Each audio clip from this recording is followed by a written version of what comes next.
A7 suited. Activating Seidel. 2.5x the open.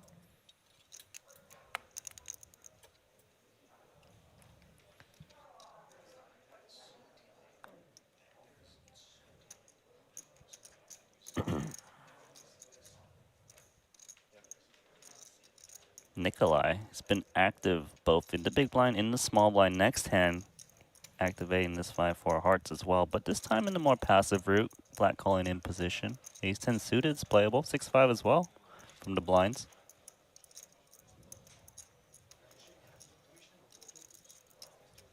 It's crossing Pascal's mind if he wants to squeeze this one up or maybe just come in with call.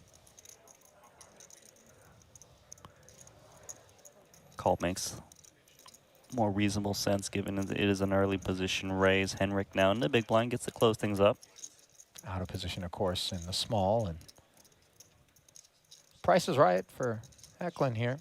Yeah, price is right for sure. Just contemplating, does he ever put in a squeeze with this kind of deceptive hand? 19. He does. Key point is the sizing he opts to go for. Notice that he goes for 19,000, which is a rather large size, you know, almost 8x. The logic, though, is that we started this hand with playing more than 200 big blinds deep. So the deeper you are, the more you size up to kind of cut down the stack to pot ratio and, you know, the odds that your opponents are getting. Seidel, however, still making the call here in position. Kind of a trouble spot here for Pascal closing the action now. It's nice that he's suited, but it could easily dominate it in an ace-x situation. So he lays it down.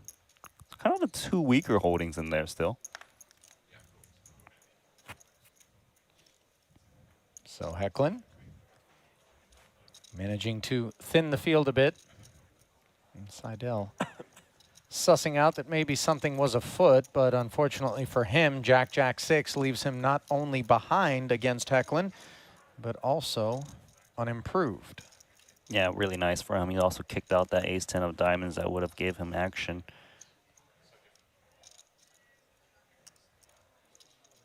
If he's going to continue, I'd imagine he wanted to kind of go small in this board texture.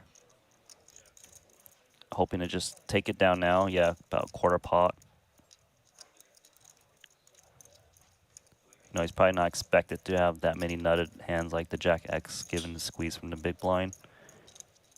So you wouldn't really want to opt to go for a big C-bet. Backdoor clubs and Seidel. He's tough. Sticks around. No question about it. Peeling just to see what's what. Board texture such that obviously there's going to be some discomfort from time to time for somebody who doesn't have a hand, and that somebody is not Henrik Eklund. 6 is full on the turn, leave Seidel drawing dead, but note the arrival of the nut flush draw for Seidel. Yeah, of course, Henrik is pleased to hit this 6. Of course, now he takes the lead against the 7s through 10s pocket pairs. Still falls to the Jack.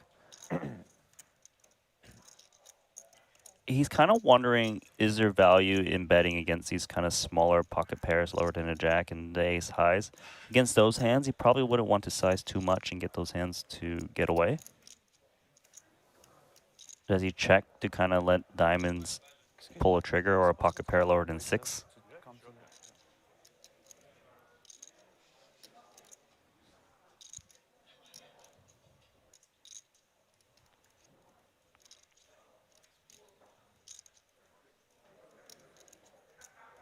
$34.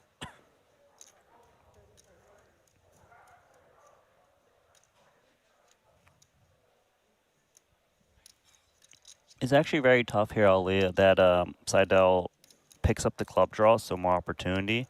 He might feel like if his opponent is holding a pocket pair that, you know, whether it's queens and higher or even the middling stuff, wouldn't they kind of want to slow things down? The fact they're still betting, does that mean he's up against like a diamond draw, a club draw, something he can still win against and have the backdoor clubs as backup?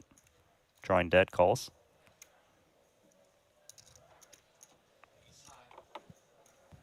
Ace high, of course, a part of the equation as well for Seidel, and now a problem.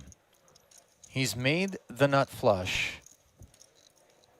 And in a 136K pot, Hecklin is going to have the opportunity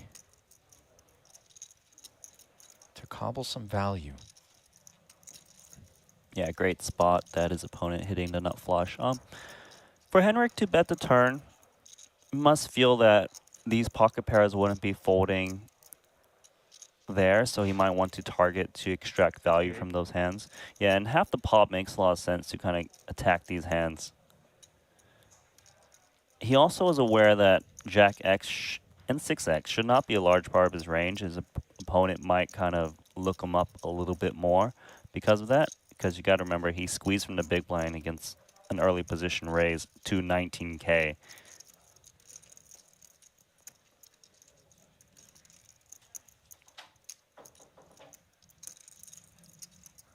$68,000 feels like such a nice number to be targeting Seidel with. And Seidel jamming. And this is incredible because effectively he's turned his hand into a bluff. Right? I mean, I guess Okay, it's a little bit mergy. To be fair, no, Seidel actually thinks he's got the best hand. He's value betting this. He believes he's up against like queens, kings, aces. And Henrik lays down the 6. That's incredible. How That did is he simply find that incredible. win? I mean, the line obviously does feel a little bit like a trappy jack. 100%. It looks like a Jack X, right? Jack 10, Queen Jack, Ace Jack hands that he would peel. And Hecklin